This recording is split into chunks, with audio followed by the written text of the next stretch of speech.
MLA Saidireddy audio సంచలనంగా మారింది. సైదిరెడ్డి 2 రోజుల క్రితం ఆయన బీఆర్ఎస్కు రాజీనామా చేసి బీజేపీలో చేరారు. ఇప్పుడు ఆయన మాట్లాడిన ఒక ఆడియో వైరల్గా మారింది. బీజేపీలో చేరిన తర్వాత కార్యకర్తలతో సైదిరెడ్డి టెలికాన్ఫరెన్స్ నిర్వహించారు. బీఆర్ఎస్ పరిస్థితి ఏంటో అర్థం కావడం లేదు అంటూ ఆయన వ్యాఖ్యలు చేశారు. రంజిత్ రెడ్డి, పైళ్ల శేఖర్ రెడ్డి వాళ్లే పోటీ చేయడం లేదు, ఎన్నికల టైంలో అవతల వారికి డబ్బులు ఇస్తే ఎలా అంటూ అందులో ఆయన మాట్లాడారు. సీఎం రేవంత్ రెడ్డిని దింపాలని కాంగ్రెస్ వాళ్ళే చూస్తున్నారు.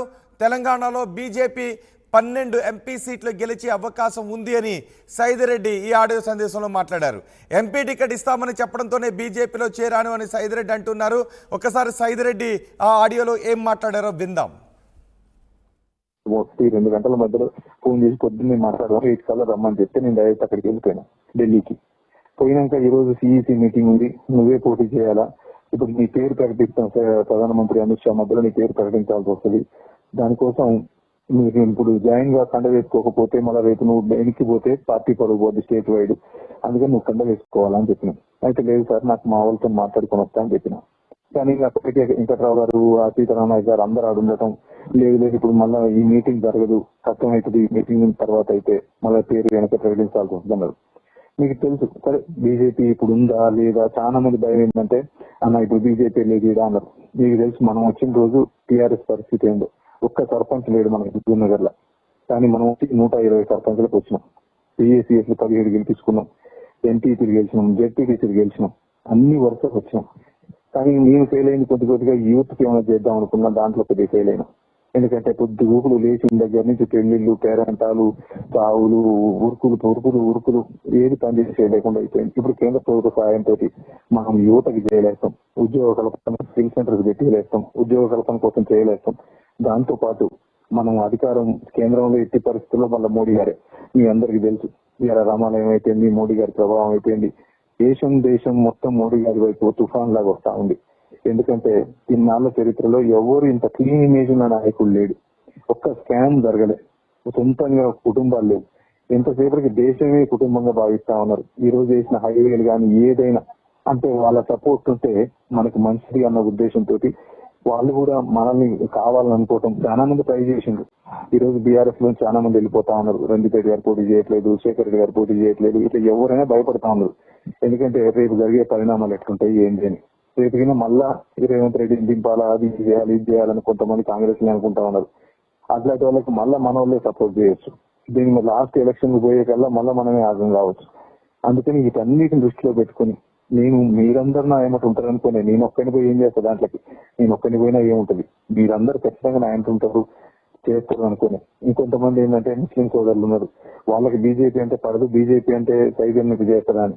కానీ మీకు తెలుసు నేను మీకంటే ఎక్కువ ముస్లింని, దర్గాకు పోయినా ఎక్కడికి పోయినా ఇది నాకు సొంత కుటుంబం. ఇది లోకల్ అనుకునే పని చేసిన, మనం అనుకునే పని చేసిన, అది పార్టీ ఆ మతం అని పని చేయలే, ఎవరికి ఒక్కలో అని పని చేయలే. ఎవరైనా నాకు సైజన్ అంటే అర్ధరాత్రి పొందుకుంటూ కూర్చున్నా, వేరే పని లేకుండా 5 సంవత్సరాలు గడిపిన. కాబట్టి మీరు ఆలోచించండి ఒక్కసారి. ఇది నేను ఒకవేళ నేను మీకు చెప్పకపోవడం తప్పే, ఆ తప్పు క్షమించండి. కానీ మీరు అర్థం చేసుకుంటారు, మీకు తెలుస్తుంది. కొన్ని పరిణామాలు ఎట్లుంటాయంటే మీకు చెప్తే యాక్ట్ చేయలేరు, చెప్తే ఒక్కొక్కసారి సంవత్సరం నుంచి కలెక్టర్లకు అందరికీ వాళ్ళు చెప్పిన వినాలని నేను చెప్తే రేపు సైలెంట్ మాట్లాడాను ఏంటడా అట్లా చెప్పలేము. బయటకు వచ్చి డబ్బులు ఎలక్షన్లకు వచ్చి లాస్ట్ నైట్ కల్లా డబ్బులు ఇస్తాం మీరే లేదు మీరే పెట్టుకోండి అంటే నైట్ మళ్ళీ మనకి ఇవ్వకుండా అవతలకి ఇస్తే మనం పార్టీలో ఎట్లా పని చేయలేస్తాం. అయినా మిమ్మల్ని కూడా పని చేసుకుంటూ వచ్చినాం. కాబట్టి దయచేసి దీన్ని తప్పు అయితే తప్పులు క్షమించండి. మీరు నాకు తెలుసు ఆవేశంగా కొంతమంది పెట్టేవి చూస్తూనే ఉన్నా, కొంతమంది పంపిస్తూనే ఉన్నారు. మీ ఆవేశానికి నేను కారణం కావచ్చు, కానీ మీరు మంచి హృదయంతో ఆలోచించండి. ఒక్కసారి సైదన చేసిన తప్ప రైతా అని ఆలోచించండి. రేపు పార్టీ పరిస్థితి ఎక్కడో ఆలోచించండి. రేపు ఎట్టి పరిస్థితుల్లో బీజేపీ ఎమర్జింగ్ పార్టీ ఎమర్జ్ అవుతుంది రేపు స్టేట్ లో.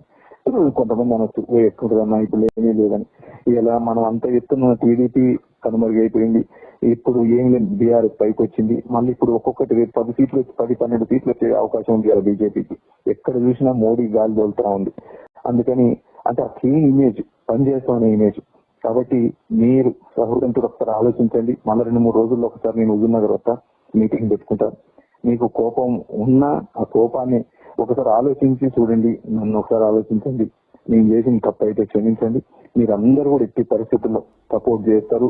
మీలో ఉంటుందనే నేను చేసుకున్నా కానీ మీరు లేకుండా నేను ఒక్కడిని పోయినా ఆ విలువ ఉండదు. మీరందరూ కూడా ఖచ్చితంగా నా ఇంటర్ రావాలా, వస్తారని ఆశిస్తా ఉన్నా. జై తెలంగాణ. సైదిరెడ్డి మాట్లాడిన ఈ మాటలు ఇప్పుడు వైరల్గా మారాయి. సైదిరెడ్డి ఆడియో సందేశం హుజూర్ నగర్లో వైరల్గా మారింది. బీజేపీలో చేరిన తర్వాత కార్యకర్తలతో సైదిరెడ్డి టెలికాన్ఫరెన్స్ నిర్వహించారు. బీఆర్ఎస్లో పరిస్థితి ఏంటో అర్థం కావడం లేదు అని ఆయన అందులో మాట్లాడారు. రంజిత్ రెడ్డి, పైల శేఖర్ రెడ్డి వాళ్లే ఎన్నికల్లో పోటీ చేయడం లేదు, ఎన్నికల టైంలో అవతల వారికి డబ్బులు ఇస్తే ఎలా అంటూ ఆయన అందులో మాట్లాడారు. సీఎం రేవంత్ రెడ్డిని దించాలి అని కాంగ్రెస్ వాళ్లే చూస్తున్నారు. తెలంగాణలో బీజేపీ 12 ఎంపీ సీట్లు గెలిచే అవకాశం ఉంది అంటూ సైదిరెడ్డి చెప్తున్నారు. ఎంపీ టికెట్ ఇస్తామని చెప్పడంతోనే బీజేపీలో చేరాను అని సైదిరెడ్డి ఆడియో సందేశంలో పేర్కొన్నారు. అందరూ సహకరించాలి అని ఆడియో సందేశంలో కోరారు. దీనిపై మరింత సమాచారం మా ప్రతినిధి రమేష్తో మాట్లాడదాం. రమేష్, సైదిరెడ్డి ఆడియో సందేశంపై ఎటువంటి రెస్పాన్స్ వస్తుంది? ముఖ్యంగా చెప్పాలంటే బీఆర్ఎస్ నుంచి ఒక్కసారిగా అనుకోని రీతిలో కూడా ఎవరికి కార్యకర్తలు చెప్పుకోలేక అతను ఆ బీజేపీలో చేరడం జరిగింది. ఆ బీజేపీలో చేరడంపై కూడా అనుచరులతో మాట్లాడినటువంటి ఆడియో కాలే మనం చూస్తున్నాం. అతను చెప్తున్నటువంటి ప్రకారం మీకు ఎవరికి చెప్పలేకున్నా సడన్ గా జరిగిపోయింది, కానీ మీకు అన్ని విధాలా అండగా ఉంటానని చెప్పడం జరిగింది. అందుకే రీతిలో కూడా మనకు ఎంపీ సీటు కన్ఫర్మ్ చేస్తారన్న చెప్పడం జరిగింది. అందుకనే బీజేపీలో చేరామని చెప్పడం జరిగింది. అదేవిధంగా ఇక్కడ ఉన్నటువంటి ప్రస్తుతం బీఆర్ఎస్ పార్టీ పరిస్థితి కూడా అర్థం అవటం లేదు. చాలా వరకు ఎంపీగా పోటీ చేయాలన్నట్టు చేవెళ్ళ రంజిత్ రెడ్డి కానీ ఇక్కడ శేఖర్ కానీ చాలా వరకు పోటీ చేయడానికి వెనక్కి వెళ్తున్నారు. బీఆర్ఎస్ పార్టీ పరిస్థితి అర్థమవుతలేదని చెప్పడం జరిగింది. అదేవిధంగా కాంగ్రెస్ పార్టీ విషయానికి వస్తే కాంగ్రెస్ పార్టీని కూడా సొంత పార్టీ నేతలే కొంతమంది చేస్తారు, అది మొత్తం మనగడ సాధించదన్నటువంటి చెప్తున్నారు. ఏదేమైనప్పటికీ కూడా ఆ బీఆర్ఎస్ పార్టీలో ఉన్నటువంటి ఆ ఎమ్మెల్యే సైదిరెడ్డి, మాజీ ఎమ్మెల్యేగా ఉన్నటువంటి సైదిరెడ్డి ఒక్కసారిగా బీజేపీలోకి వెళ్లడం పట్ల అతను క్యాడర్ కు చెప్పుకునే అవకాశం, బీజేపీ ఖచ్చితంగా అధికారంలోకి వస్తుంది, ఆ కేంద్రంలో అధికారంలోకి వస్తుంది కాబట్టి మనకు అన్ని విధాలు ఆదుకుంటామని చెప్పడం జరిగింది. అందరూ రీతిగా మరొక సంచలన విషయం కూడా చెప్పడం జరిగింది. ఎందుకంటే మొన్న జరిగినటువంటి ఎన్నికల్లో మనకు కాకుండా కూడా బీఆర్ఎస్ పార్టీ అవతల పార్టీ వాళ్లకు డబ్బులు ఇచ్చింది. ఇలాంటి ప్రయత్నాలు చేయడం పట్ల కూడా మనకు చివరి నిమిషంలో కూడా డబ్బులు ఇస్తామని కూడా మనకు చెప్పకుండా అవతల పార్టీ వాళ్ళకి ఇచ్చారని కూడా పరోక్షంగా కాంగ్రెస్ వారికి డబ్బులు ఇచ్చారు, తనకు ఎన్నికల్లో పోటీ చేయడానికి డబ్బులు తక్కువ ఇచ్చారని కూడా కార్యకర్తలతో చెప్పడం జరిగింది. ఏదేమైనప్పటికీ కూడా బీజేపీలో చేరడంపై కూడా క్యాడర్ ని సమాయత్తం చేసుకోవడానికి ఆ కాన్ఫరెన్స్ నిర్వహించినటువంటి ఆడియోనే మనం చూస్తున్నాం. ఆ టికెట్ బీజేపీ పెద్దలు కూడా ఎంతో మంది పార్టీలకి వస్తామని కూడా టికెట్ లో చాలా మంది రేస్ లో ఉన్నప్పటికీ కూడా తమను సంప్రదించారు. అదేవిధంగా ఎంపీ అభ్యర్థిగా ప్రకటిస్తామని చెప్పడంతోనే తాను బీజేపీలో చేరినట్లు కూడా కార్యకర్తలతో మాట్లాడినటువంటి సంభాషణను మనం చూస్తున్నాం. రోహిత్, రైట్ రమేష్. హుజూర్ నగర్లో మాజీ ఎమ్మెల్యే సైదిరెడ్డి మాట్లాడిన ఆడియో సందేశం వైరల్గా మారింది. బీజేపీలో చేరిన తర్వాత కార్యకర్తలతో సైదిరెడ్డి టెలికాన్ఫరెన్స్ నిర్వహించారు. ఎవరికి చెప్పకుండా ఆయన బీజేపీలో చేరిపోయారు అనే చర్చ జరుగుతున్న నేపథ్యంలో ఆయన ఆడియో సందేశం ఇప్పుడు వైరల్గా మారింది.